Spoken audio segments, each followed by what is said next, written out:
I want to first of all welcome the tabling of this bill, and I want to thank my colleague Deputy Quinlivan for bringing it forward. I think there is an urgency, Minister, in relation to this. I think the legislation has two main objectives. Firstly, it will protect the ordinary consumer who buys tickets in good faith, only to discover they can't attend events. The bill would also ensure to be able to dispose of the tickets, and it's suggested that this thing of a 10% profit margin. But secondly, it will stop those who purchase event tickets with the sole intention of reselling them on for a profit. And the bill intends to disincentivise ticket outing by the introduction of substantial fines. And I think it's timely that we tackle the ticket rip-off chancers who are increasingly charging outrageous prices for tickets to entertainment and sport events in Ireland. And I think with the and I suppose part of I think this difficulty is that with the advances in technology, the practice has grown from the traditional touts selling counterfeit or cancelled or other tickets outside venues. You know, we've all come across them, many of them with a spare ticket, the usual thing, to online sites. And this is in a grey or non-existent area of regulation. Each time tickets, and I think and this whole grey area, certainly the technology and so on, I think this is what spurred this, the concern with many people in relation to what's going on out there. Each time tickets go on for sale, a concert or sporting event, it's usually followed by a news report that outlines how the tickets were sold out. You know, I listen to what you're saying, Minister. You're saying it's only some concerts and so on, but we also get the story then that it may be part of a selling ploy or whatever. And I know what you're saying in your remarks there in relation to that a mismatch on demand and supply. I hope you're not saying, when you're saying that there was 20 submissions on the site. Well, if you go online, even just to talk about it, the media, social media, you will get a lot more than 20 people talking in terms of this, and they will all have their own stories. So the fact that people didn't go on the minister's site, or they didn't engage in this, I don't think we can dismiss that it's not a problem. And I think despite people's best efforts in queuing, arranging to buy tickets online the morning of a sale, I don't know if you've tried this, Minister. I've tried it on, for different things that I wanted to particularly get. Mostly, you've no chance of getting a result because of the misuse by secondary status. Well, that's what it appears to me as a consumer. The ongoing problem was highlighted in recent months. Again, after tickets for music festivals like Electric Picnic sold out within minutes, but appeared immediately afterwards on ticket reselling sites for huge additional prices. And when I'm listening to you talking in terms of pushing it down the road for another 6, 9 months or 12 months or so, the difficulty is that we're facing into, as you probably know, a concert period. And again, I'm conscious of those young people being ripped off. Weekend camping tickets for Electric Picnic went on sale at a price of €246.10, including charges. Yet, literally on the same day, tickets were reproduced and widely available on reselling sites at hugely inflated price. And again, I'm informed that tickets on Seatwave site, a Ticketmaster-owned company, and again, there's I'm uncomfortable about that connection as well. That on the one hand you have this company selling them, and then you have another company that's linked to it selling them for $474.98 for a weekend camping ticket just hours after the tickets went on sale. And the same tickets were also selling on another site for a whopping €542.36. So it's opportunistic money grabbing bunch of chancers. They're preventing genuine concert goers and sporting enthusiasts the opportunity to attend events, and this needs to be tackled head on.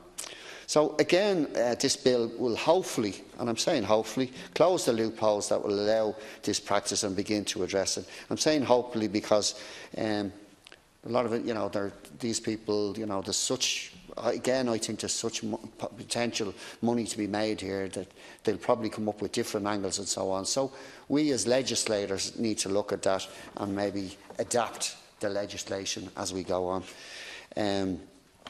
I want to welcome it was mentioned as part of the debate, the recent comments of Peter Aiken of Aiken Promotions, one of the country's music promoters, on the need for regulation of ticket selling. And again, I'm going on someone that's a lifetime at this game, and he's concerned. He spoke out against it, particularly against the use of secondary ticket selling sites, such as the Seatwave, the Getmine.com, after tickets for concert for U2 and Ed Sheeran were being touted for over €1,000 on the internet. And again, you could say, well, that's let the market decide and so on. But I heard the thing of there's a possibility of a constitutional issue. But what are people saying? Like, are we going to do something, or are we going to kick it down the road? My view is that we need to do something. We've seen the demand that was there for, no one has mentioned it, but let's put it in the, it's the elephant in the room. Gareth Brooks, who remembers that? The demand was there, huge demand and so on. And again, even though it was supposed to be all these tickets over different nights, that was something that sort of, a phenomenon in itself. I think I'm sure that companies like Ticketmaster are not happy with this legislation, but I'm sure we put in legislation all the time that companies aren't happy with. But I genuinely believe that concert goers and those young people who buy tickets for different events and so on, they'll be over the moon if we give a commitment to doing something about it. The exorbitant profits are being made. I suppose, again, we should ask the question, are revenue aware of these, sites and, the profits and all the rest? I would like to think that, they would certainly be following up on some of these, these ones that are making huge profits. And I'm talking, you're talking about 20 times, 30 times the initial price. It's wrong, and that's where I'm coming from. And just while I have the opportunity, I also want to discuss, it was mentioned here, the issue of gambling, addiction and sport. I think there's an urgent need for legislation which would address the glamorisation of gambling and help to curb gambling addiction, which is negatively affecting so many families and individuals right across the state.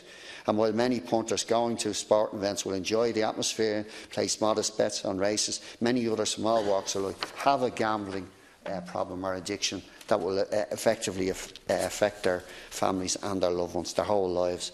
And yet a huge amount of these sporting events sponsored by, and you can see it at the concerts as well, gambling companies, and the easy accessibility and normalisation of online and offline betting is a curse for many families and individuals. In other EU countries, there's a health warning following gambling, the dangers, and it alerts the viewer to the dangers that gambling can actually cause. And I think Ireland needs to follow through. And I know this legislation again coming down the track, but I'm just, as part of this debate, I think it'd be wrong for us just to leave it there. Gambling online can bring short joy to some, but unfortunately many lives have been destroyed by this addiction. And it's time that we finally legislate and tackle the gambling addiction that we're facing as a society. So again, just to go back to the start, I really welcome the fact that there's legislation here.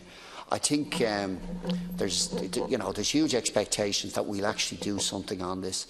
And the concern, first of all, the Minister, I have is that if we push it down the line for too far, you may not have a government, and we're going into the next phase and so on.